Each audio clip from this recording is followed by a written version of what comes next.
guys. Today we're going to work with analyzing poetry, and today we're actually going to analyze a song sung by Tim McGraw.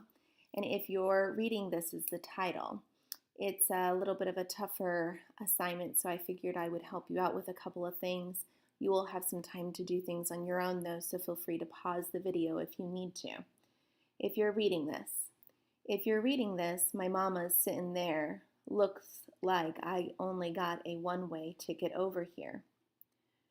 What does the author mean by a one-way ticket? Go ahead and take a moment and answer that. Sure wish I could give you one more kiss, and war was just a game we played when we were kids. I'm laying down my gun, I'm hanging up my boots. I'm up here with God, and we're both watching over you. What is the rhyme scheme in the first three stanzas? Well, let's take a look at our rhyme. In our first stanza, there and here rhyme, but this and way do not. So that means that this is an A, B, C, and since there and here rhyme, they will both be B. Sure wish I, kiss, and kids are going to be a partial rhyme, but they are a rhyme. And I and play do not, so A, B, C, and since kiss and kids rhyme, they are both a B. So it appears that our rhyme scheme is A, B, C, B. And then does the author use partial rhyme or complete rhymes in stanza 3? Well, in stanza 3, it's attempting to rhyme boots and you, and since you doesn't end with a T sound, it is a partial rhyme. And the words that it is rhyming, it asks us to list those. It's boots and you. So lay me down in that open field out on the edge of town, and know my soul is where my mama always prayed that it would go. And if you're reading this, I'm already home.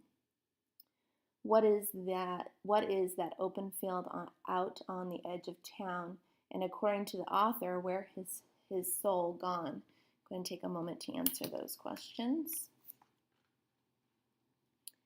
If you're reading this halfway around the world, I won't be there to see the birth of our little girl. I hope she looks like you. I hope she fights like me. Stand up for the innocent and the weak. In stanza 5, it becomes apparent that the author is writing to probably his wife. In the first line of stanza 6, what compliment does the author give to the letter's recipient? Well, the recipient is the person who's getting this letter. So he's writing a letter, obviously probably to his wife, and he gives his wife a compliment. Go ahead and take a moment and write down what you think that compliment is.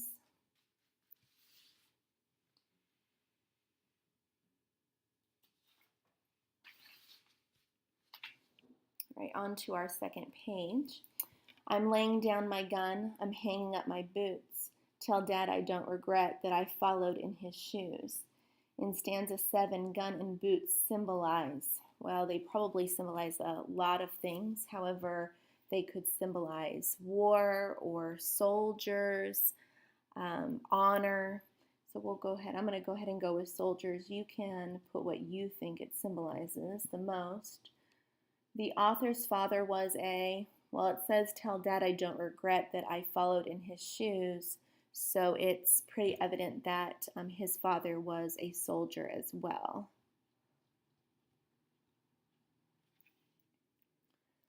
So lay me down in that open field out on the edge of town, and know my soul is where my mama always prayed that it would go. And if you're reading this, I'm already home. Wants to know what the scheme of is in stanza 8. This is 8 over here. So we have down and town that rhyme. Looking for all of my other rhymes.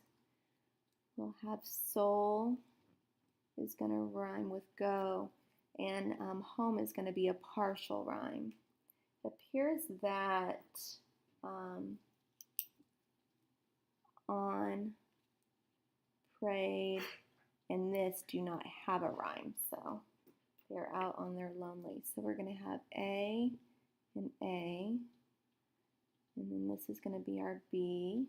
So A, B, C. This doesn't have a rhyme, so it's D. However, go rhymes with soul and home rhymes with soul. And then this does not have a rhyme, so it is our E. So it appears that our rhyme scheme is A, B, A, C, D, C, E, C. If you're reading this, there's going to come a day when you'll move on and find someone else, and that's okay. Does the author use partial rhyme or complete rhymes in stanza 9? List the words. Day and okay are a perfect rhyme. So we are going to say it is a complete rhyme, and it is rhyming day and okay. Just remember this, I'm in a better place, where soldiers live in peace and angels sing Amazing Grace. Stanza 10 is meant to give blank to the author's family. It could give them peace, it could give them comfort. I'm going to go ahead and go with comfort. And what is the mood of this stanza? So just remember this, I'm in a better place, where soldiers live in peace and angels sing Amazing Grace. The mood is going to be what the author is wanting you to feel when you're reading it. It's sending off just the way the overall mood. I would probably say it's peaceful, maybe comforting. We used comforting just before, but we'll use it again. So lay me down in that open field out on the edge of town, and know my soul is where my mama always prayed that it would go. And if you're reading this, I'm already home. Stanza 11 is a repeat of stanza 4 and 8. In poetry, this is called, when an author chooses to repeat, it's actually called a refrain.